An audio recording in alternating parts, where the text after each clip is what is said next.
कल जो हत्या हुई है बाबा सिद्दीकी, जो महाराष्ट्र के पूर्व मंत्री है, बहुत साल विधायक रहे, आज भी उनका बेटा विधायक है, शायद हमारे पार्टी में नहीं हो लेकिन हमारे साथी रहे, अच्छे आदमी थे, तो उनकी हत्या ऐसी तरह से होती है जिनको सिक्योरिटी है, वाई स्टेटस की सिक्योरिटी है, और उनकी हत्या होती है। उसका मतलब क्या है? हत्या के पीछे कारण कुछ भी हो, लेकिन हत्या हो गई है तो आपका फेल्योर है, मुख्यमंत्री का फेल्योर है। आपने जिस तरह से अपने पुलिस दल का गुनहगारीकरण किया है कि कानून का डर नहीं रहा, पुलिस का डर नहीं रहा, दिन दहाड़े कभी भी पब्लिक प्लेस पर हत्याएं होती जा रही है, उसमें आप राजनीतिक कार्यकर्ता, राजनीतिक नेता, मंत्री, विधायक भी नहीं छूट रहे। राउत साहब, आपने कहा कि गवर्नर को इंटरव्यू करना चाहिए,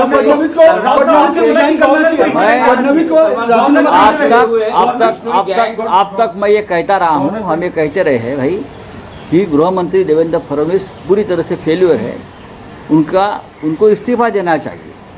लेकिन बात आगे बढ़ चुकी है, अब इस्तीफा नहीं, राज्यपाल ने, गवर्नर ने हस्तक्षेप करके देवेंद्र फडणवीस को गृह मंत्री पद से हटाना चाहिए। राउत साहब, बाबा सिद्दीकी और सलमान खान की दोस्ती थी, हालांकि दिनों में दिख रहा है कि बिश्नोई गैंग सलमान खान के पीछे पड़ा है, तो क्या लगता है कोई भी किसी के पीछे पड़े उसका मतलब ये नहीं कि दिन दहाड़े हत्या हो।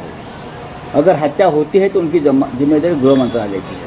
उसका मतलब मुंबई में गुंडागर्दी चल रही है, मुंबई में गैंग्स ऑपरेट हो रही है और पुलिस निष्क्रिय है, इसलिए कि जो पुलिस चाहे डीसीपी हो, चाहे एडिशनल सीपी जो मुंबई में लाकर बिठाए हैं, वो एकनाथ शिंदे के गैंग के मेंबर्स हैं। सर, महाविकास आघाड़ी की आज बैठक है, क्या फर्स्ट लिस्ट जारी हो सकती है? देखिए, आज हम नहीं करेंगे, इसलिए कि बाबा सिद्दीकी का जिस प्रकार की आज कल दुखद घटना हुई है, उसी इलाका में हम आज मिलने वाले थे बैंड्रा में। मीटिंग तो हुई, तो हम मीटिंग नहीं करेंगे, लेकिन हम जरूर प्रेस को संबोधित करेंगे। लेकिन हमारा एक नेता बाबा सिद्दीकी ये बहुत सालों से पॉलिटिक्स में काम कर रहे हैं। यहाँ बम्बई में उन्होंने कॉरपोरेटर के नाते भी शुरू में काम किया 10 साल, और उसके बाद कांग्रेस के एक एमएलए के नाते भी उन्होंने 99, 2004, 2009 ऐसे 3 टर्म वो चुनाव जीत के आए। बहुत अच्छा असेंबली में भी उनका काम था, मैंने खुद देखा। मिनिस्ट्री में भी वो थे, मिनिस्ट्री में भी उनका काम बहुत अच्छा होता था। जो भी उनका डिपार्टमेंट है, उनके डिपार्टमेंट का पूरा स्टडी करके लोगों को कैसी मदद हो सकती है इसके बारे में वो ज़्यादा ध्यान देते थे। और कल जो घटना हुई है, वो घटना आज तक हमें विश्वास नहीं हो रहा है कि ऐसा कुछ हुआ है, लेकिन पुलिस डिपार्टमेंट ने तुरंत उसके बारे में जानकारी शुरू की है। 2 लोगों को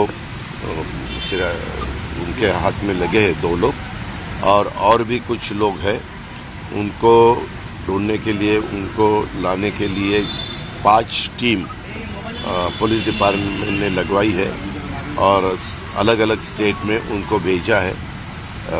सीएम साहब भी इसके ऊपर उनका ध्यान दे रहे हैं, खुद होम मिनिस्टर भी दे रहे हैं, और मेरा भी है, हमारे बाकी साथियों का भी है।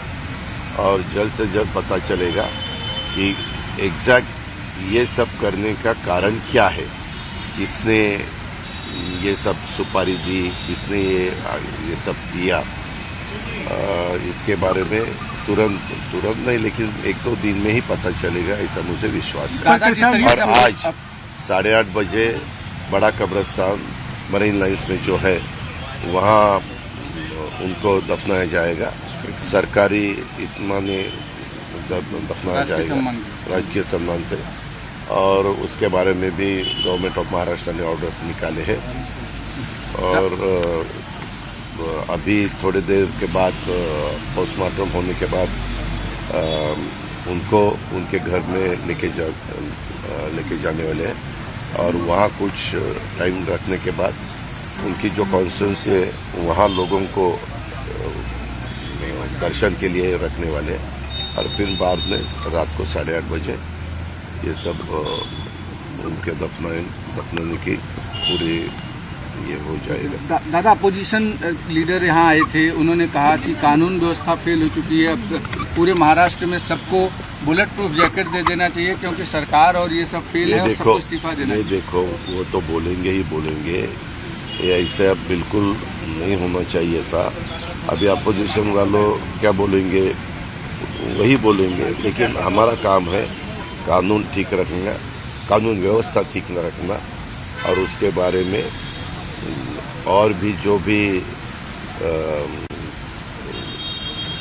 ये हमारे chief minister, deputy chief minister कल रात को खुद आए थे, उनसे पता चला, क्योंकि कल मैं पूना में था, मैं सुबह यहाँ पहुंचा, लेकिन मेरी रात को देर से देवेंद्र जी के साथ भी बात हुई, चीफ मिनिस्टर साहब के साथ भी बात हुई। उन्होंने बताया कि इसके पीछे कौन है, किसका हाथ है, ये हम ढूंढ के ही निकालेंगे।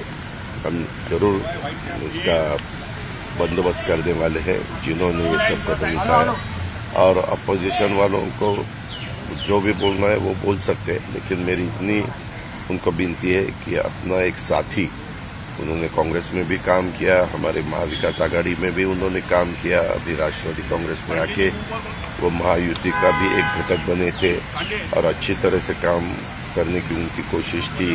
वो स्पीच भी अच्छी तरह से देते थे, उनके एरिया में कुछ कार्यक्रम भी हुए, वहाँ लोगों ने बहुत अच्छी तरह से रिस्पांस दिया था। मैं खुद था, प्रफुल्ल भाई थे, बाबा थे, जिशान थे, सब हम थे।